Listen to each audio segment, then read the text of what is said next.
Hello दोस्तों, Amit sir की class में आपका स्वागत है। दोस्तों, आज से हम प्रोग्रामिंग इन सी में कोडिंग करना स्टार्ट करेंगे। ठीक है दोस्तों, कोडिंग स्टार्ट करने से पहले हमें प्रोग्राम में यूज होने वाले बेसिक एलिमेंट के बारे में पता होना चाहिए। ठीक है दोस्तों, तो उसके बारे में पहले जान लेते हैं, फिर उसके बाद हम प्रोग्राम स्टार्ट करेंगे बनाना। ठीक है दोस्तों, तो सबसे पहले हमने यूज किया है यहाँ पे फर्स्ट लाइन में प्रोग्राम के हैज इंक्लूड। ठीक है दोस्तों, हैज इंक्लूड यूज किया, तो इसको दोस्तों हम बोलते हैं प्री प्रोसेसर। ठीक है दोस्तों, उसके बाद हमने यूज किया है लेस देन ब्रैकेट उसके और ग्रेटर देन ब्रैकेट, उसके बीच में हमने लिखा है एक स्टूडियो डॉट एच। ठीक है दोस्तों, इसको हम बोलते हैं हेडर फाइल। ठीक है दोस्तों, हेडर फाइल क्या होता है? एक बिल्ट इन फंक्शन होता है कंपाइलर सी प्रोग्रामिंग सी में। ठीक है, इसमें बहुत सारे हमारे प्री डिफाइंड फंक्शन होते हैं जो हमें प्रोग्राम में यूज करते हैं हम। ठीक है दोस्तों, जैसे प्रिंटअप हो गया, स्कैनअप हो गया, etc। ठीक है दोस्तों, उसके बाद हमने लिखा है has include conio dot H. ठीक, ये भी एक क्या है? हेडर फाइल है। ठीक है दोस्तों, इसमें भी pre defined built in function होते हैं बहुत सारे, जैसे इसका एग्जांपल है गेट सी एच। ठीक है दोस्तों, और एक होता है C L R S C R. ठीक दोस्तों, एक होता है C L R S C R जो हम टर्बो सी प्लस प्लस में यूज करते हैं। ठीक है दोस्तों, ये हम Dev C plus plus use कर रहे हैं, तो हमें यहाँ पे C L R S C R का यूज नहीं करना पड़ेगा। इसका वर्क होता है C L R S C R का स्क्रीन को क्लियर करना। ठीक है दोस्तों, तो यहाँ पे हमने कोनियो डॉट एच और उसके अंदर एक आता है गेट सी एच भी हमारा। ठीक है, ये भी प्री डिफाइंड फंक्शन है। ये क्या करता है दोस्तों? एक करता है सिंपली स्क्रीन को होल्ड। ठीक है, होल्ड करने का मतलब क्या करता है? इसको एक गेट सी एच एक इनपुट लेता है, एक इनपुट के रूप में एक कैरेक्टर लेता है। जब तक हम इसको इनपुट में कुछ कैरेक्टर नहीं दे देते हैं, जैसे नंबर या स्पेस या एंटर, तब तक ये स्क्रीन को होल्ड करके रखता है। ठीक है दोस्तों, तो इसका भी यूज हमें टर्बो सी प्लस प्लस में करता है, हमें देव सी प्लस प्लस में नहीं यूज करना होता है। ठीक है दोस्तों, देव सी प्लस प्लस कंपाइलर में हमारा स्क्रीन पहले ही होल्ड रहता है, हमें उसके लिए गेट सी एच का यूज नहीं करना होता है। दोस्तों, इसको हम हटा देते हैं। ठीक है दोस्तों, इसको हम यूज नहीं करेंगे प्रोग्राम में। और उसके लिए हेडर फाइल हमने यूज किया था कोनियो डॉट एच, इसको भी हटा देते हैं। ठीक है दोस्तों, किसी भी प्रोग्राम में हम प्रोग्राम को एक ही लाइन में, सिर्फ एक ही लाइन में लिख सकते हैं, लेकिन हम प्रोग्राम को अच्छा लगे और समझ में आए, इसलिए हम उसको अलग अलग लाइन में लिखते हैं, अच्छे से लिखते हैं कि हमें प्रोग्राम समझ में आए, कोई भी देखे तो उसको प्रोग्राम समझ में आए। ठीक है दोस्तों, जैसे हमने यहाँ पे लिखा int main parenthesis open close, उसके बाद कर्ली ब्रेसेस यहाँ नीचे लिखा है, इसको हम यहाँ पे भी लिख सकते हैं। ठीक है दोस्तों, यहाँ इसके जस्ट बगल में। उसके बाद हमने इंट उसके नीचे लिखा है, तो इसको भी हम जस्ट यहाँ पे कर्ली ब्रेसेस के बाद भी इंट लिख सकते हैं।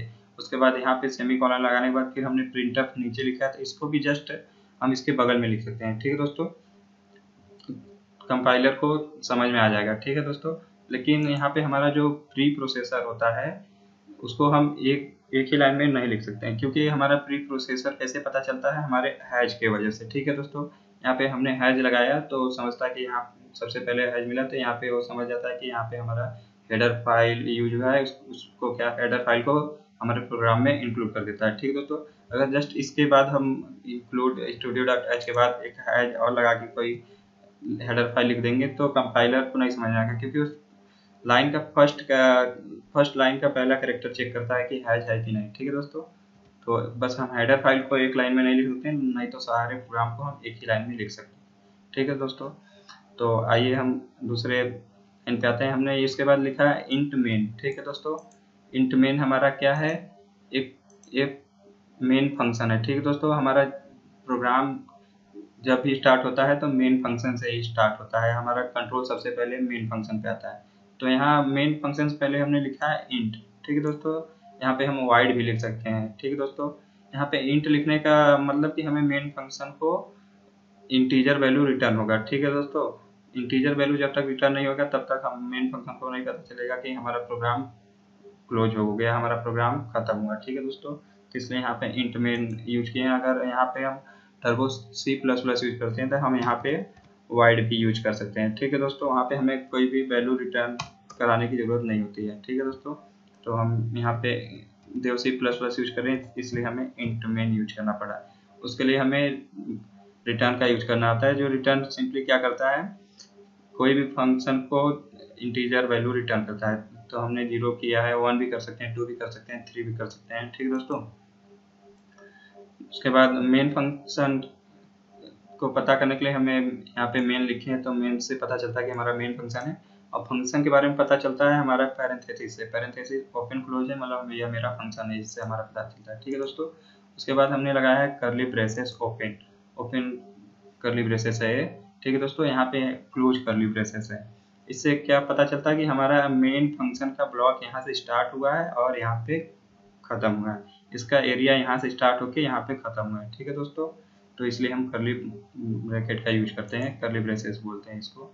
उसके बाद हमने इंट लिखा है। ठीक है दोस्तों, इंट इसलिए लिखा है, जो हमने यहाँ पे वेरिएबल ABC लिया है उसका हमने बताया कि डेटा टाइप इंट है। इंट का मतलब जानते ही हैं आप, 1 2 3 4 5 कोई भी पॉजिटिव या नेगेटिव नंबर हो सकता है। ठीक है दोस्तों, रियल नंबर को छोड़कर।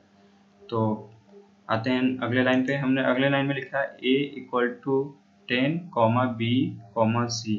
ठीक है दोस्तों, तो यहाँ पे ABC तीनों क्या है, मेरे वेरिएबल है। ठीक है, वेरिएबल क्या करता है, कोई भी वैल्यू को स्टोर करता है। ठीक है, तो यहाँ पे हमने एक ऐसे लिखा A = 10, एक नॉर्मली B और C लिखा है। ठीक है दोस्तों, यहाँ पे हम नॉर्मली बस B या C लिखेंगे तो इसको हम बोलते हैं डिक्लेयर करना। यहाँ पे हमने B को डिक्लेयर किया है, यहाँ पे हमने C को डिक्लेयर किया है। ठीक दोस्तों, लेकिन यहाँ पे A को बस डिक्लेयर ही नहीं किया है, यहाँ पे A को इनिशियलाइज भी कर दिया है 10 के साथ। ठीक है दोस्तों, हम जब भी A = लिखकर कोई भी वैल्यू लिख देते हैं तो क्या होता है, डिक्लेयर के साथ साथ वो इनिशियलाइज भी हो जाता है। तो यहाँ पे हमने A को इनिशियलाइज भी कर दिया 10 के साथ।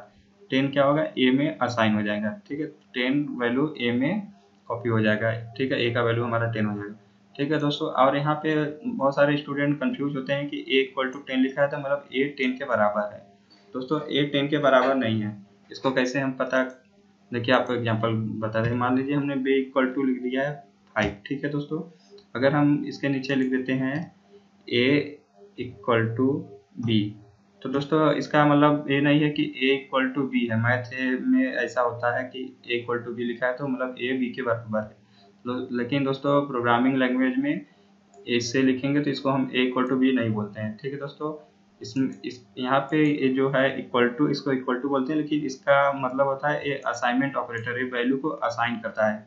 कैसी वैल्यू को असाइन करता है, असाइनमेंट ऑपरेटर इसको बोलते हैं। इक्वल टू क्या करता है, अपने राइट साइड के वैल्यू को लेफ्ट साइड के वेरिएबल में असाइन कर देता है। ठीक है दोस्तों, तो सिंपली यहाँ पे राइट साइड में इसके 10 है और उसके लेफ्ट साइड में है, तो 10 वैल्यू A में असाइन हो जाएगा। ठीक है दोस्तों, अगर हमें प्रोग्रामिंग में अगर लिखना है कोई भी वैल्यू A, जैसे हमें यहाँ पे बताना है कि A B के बराबर है, तो हम यहाँ पे डबल इक्वल टू यूज करते हैं। ठीक है दोस्तों, यहाँ पे अब पता चल रहा है कि A B के बराबर है। ठीक है दोस्तों, इसको हटाते हैं। उसके बाद हमने कॉमा यूज किया। कॉमा सिंपली क्या करते हैं, हम किसी भी चीज़ को अगर एक ही लाइन में हमें मल्टीपल वैल्यू लेना है तो हम कॉमा लगाते हैं, या हमें एक ही लाइन में मल्टीपल सेंटेंस या वर्ड लिखना रहता है तो हम कॉमा का यूज करते हैं। तो नॉर्मली इंग्लिश में भी हम करते हैं। उसके बाद दोस्तों एक सेमी कॉलन मैंने यूज किया है, इसको बोलते हैं सेमी कॉलन। दोस्तों सेमी कॉलन को लेकर बहुत सारे स्टूडेंट कंफ्यूज रहते हैं कि उनको ये नहीं समझ में आता है कि सेमी कॉलन कहाँ पे लगाएं और कहाँ पे नहीं लगाएं। दोस्तों आज हम आपको सेमी कॉलन का पूरा कॉन्सेप्ट क्लियर कर देंगे। दोस्तों सेमी कॉलन यूज क्यों होता है प्रोग्राम में, उसके बारे में आपको पहले बता देते हैं। दोस्तों कंपाइलर को पता चले कि प्रोग्राम हमारा कोई भी हमारा जो स्टेटमेंट लिखा है, जैसे इसको हम पूरा स्टेटमेंट बोलते हैं। ठीक है दोस्तों, तो हमारा कोई भी स्टेटमेंट लिखा है तो कहाँ पे क्लोज हो रहा है, कंपाइलर को इससे सेमी कॉलन से पता चलता है। अगर मान लीजिए हमने यहाँ पे अलग अलग लिखा है तो कंपाइलर इसको अलग अलग एक लाइन बाय लाइन चलता है। ठीक है दोस्तों, यहाँ पे वो चला, ठीक है, उसके बाद सेमी कॉलन लगाया तो समझ जाएगा बस हमारा स्टेटमेंट यहाँ से स्टार्ट हुआ और यहाँ पे खत्म हो गया। ठीक है दोस्तों, अगर इसके बाद भी हम इसके जस्ट बगल में ही लिख देते हैं, इसको प्रिंटअप को जस्ट इसके C के बगल में लिख देते हैं सेमी कॉलन के बाद, तो भी हमारा क्या होता है, यहाँ से इस स्टेटमेंट को पहले रीड करता कंपाइलर, सेमी कॉलन से समझ जाता कि इसका काम खत्म हो गया, फिर उसके बाद प्रिंटअप को रीड करता, फिर यहाँ सेमी कॉलन लगाया तो उससे समझता कि यहाँ पे ये स्टेटमेंट मेरा कंप्लीट हुआ। ठीक है दोस्तों, तो सिंपली क्या होता है, कंपाइलर को पता चलता है कि हमारा स्टेटमेंट यहाँ पे क्लोज हो रहा है। जब भी हम कोई स्टेटमेंट हमारा एक कोई भी स्टेटमेंट मल्टीपल लाइन में भी हो सकता है, इसलिए हमें सेमीकोलन का यूज करना होता है। ठीक है दोस्तों, तो हमें कंपाइलर को पता चले कि हाँ हमारा स्टेटमेंट क्लोज हो गया, हम बताते हैं सेमीकोलन के थ्रू कि हमारा स्टेटमेंट यहाँ पे क्लोज हुआ। ठीक है दोस्तों, तो हमने यहाँ पे वेरिएबल को डिफाइन कर दिया। उसके बाद हमारा वेरिएबल का काम खत्म हो गया डिक्लेयर करने का, तो हमने सेमीकोलन लगा दिया, मतलब कि हमारा काम एक वेरिएबल वाला खत्म हो गया। ठीक है दोस्तों, अब आते हैं दोस्तों हम प्रिंटअप पे। प्रिंटअप क्या है दोस्तों, ये प्री डिफाइंड फंक्शन है। ठीक है दोस्तों, pre defined function header file studio.h का है। ठीक है, इसके प्रिंटअप के बारे में studio.h के बारे में लिखा गया है कि प्रिंटअप क्या क्या कर सकता है। ठीक है दोस्तों, तो प्रिंटअप का फंक्शन होता है दोस्तों किसी भी स्ट्रिंग को, वर्ड को, सेंटेंस को, वेरिएबल के वैल्यू को प्रिंट करना। ठीक है दोस्तों, किसी भी वैल्यू को प्रिंट करना जो हम इसके पैरेंथेसिस के अंदर लिखेंगे उस वैल्यू को प्रिंट कर देगा। ठीक है दोस्तों, और प्रिंटअप के अंदर एक और मेन बात आता है, जो डबल कोट्स लिखे हैं हम, इस डबल कोट्स के अंदर जो भी लिखते हैं इसको बोलते हैं मैसेज। ठीक है दोस्तों, या सेंटेंस या स्ट्रिंग जो भी बोल सकते हैं हम, इसके अगर डबल कोट्स के अंदर जो भी लिखे हैं बिल्कुल एज इट इज ही ऐसा ही हमें आउटपुट स्क्रीन पे प्रिंट होके मिलेगा। ठीक है दोस्तों, तो इसके बाद हमने क्या किया, पैरेंथेसिस को क्लोज किया, सेमीकोलन, मतलब यहाँ पे स्टेटमेंट मेरा क्लोज हुआ। ठीक है, आते हैं हम नेक्स्ट लाइन पे। यहाँ पे नेक्स्ट लाइन पे हमने लिखा है स्कैनअप। स्कैनअप भी क्या है दोस्तों, प्री डिफाइंड फंक्शन है, ये भी studio.h हेडर फाइल का है। स्कैनअप क्या करता है दोस्तों, किसी भी वेरिएबल की वैल्यू, किसी भी वेरिएबल पे वैल्यू असाइन करता है। ठीक है दोस्तों, तो एक वैल्यू कहाँ से असाइन होता है, वैल्यू मिलता है हमें यूजर से। ठीक है, तो यूजर से वैल्यू लेने के लिए हम स्कैनअप का यूज करते हैं। तो इस वैल्यू, यूजर से वैल्यू लेने के लिए हमें सिंपली क्या करना होता है, डबल कोट्स के अंदर %d लिखना होता है। इसको बोलते हैं दोस्तों फॉर्मेट स्पेसिफायर। ठीक है दोस्तों, उसके बाद हमने कॉमा यूज किया है यहाँ पे, इसको बोलते हैं दोस्तों %। ठीक है दोस्तों, %, से क्या पता चलता है कि हमें एड्रेस, मतलब ये बी का एड्रेस बता रहा है कि ये बी का एड्रेस है। ठीक है, %b का मतलब ये बी का एड्रेस है। तो स्कैनअप क्या करेगा, बी के एड्रेस पे जो भी यूजर वैल्यू देगा वहाँ पे बी के एड्रेस पे उसको असाइन कर देगा, बी के एड्रेस पे। ठीक है, सिंपली क्या होगा, मेमोरी में हमारा एक बी नाम का ब्लॉक क्रिएट होगा।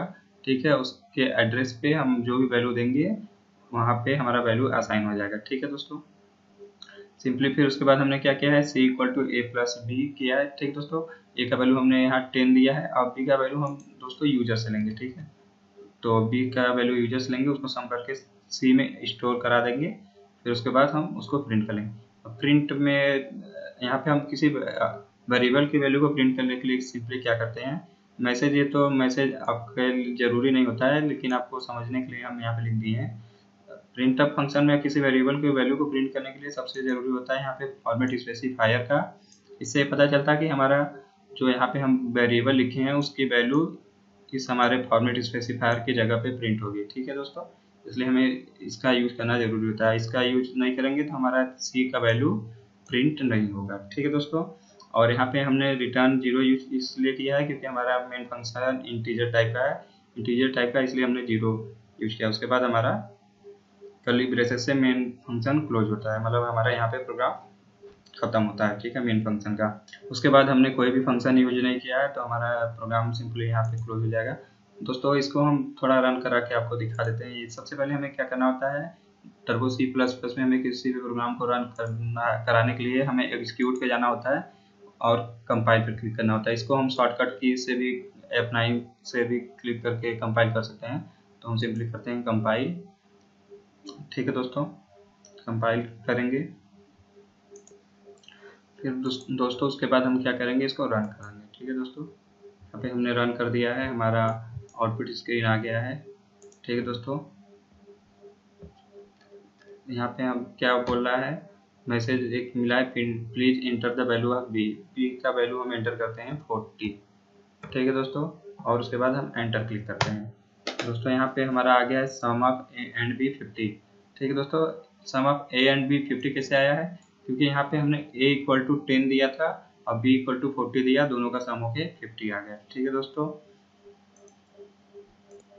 दोस्तों यहाँ पे कंपाइल रन करने का सिंपल तरीका है, कंपाइल F9 से शॉर्टकट की से यूज करके कर सकते हैं, और रन F10 से। ठीक है दोस्तों, कोई भी प्रोग्राम रन होने से पहले कंपाइल होता है। कंपाइल होने से क्या होता है, कंपाइलर को पता चलता है, कंपाइलर चेक करता है कि हमारा जो प्रोग्राम है बिल्कुल सही लिखा है कि नहीं।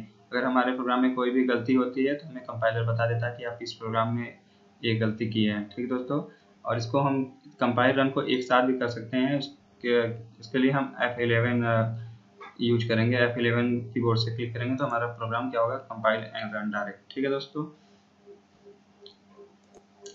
दोस्तों यहाँ पे हमने सी के बेसिक कॉन्सेप्ट को आपको बता दिया है। ठीक है दोस्तों, प्रोग्राम से रिलेटेड। मिलते हैं अगले वीडियो में एक प्रोग्राम के साथ। ठीक है दोस्तों, तब तक के लिए धन्यवाद। जय हिंद।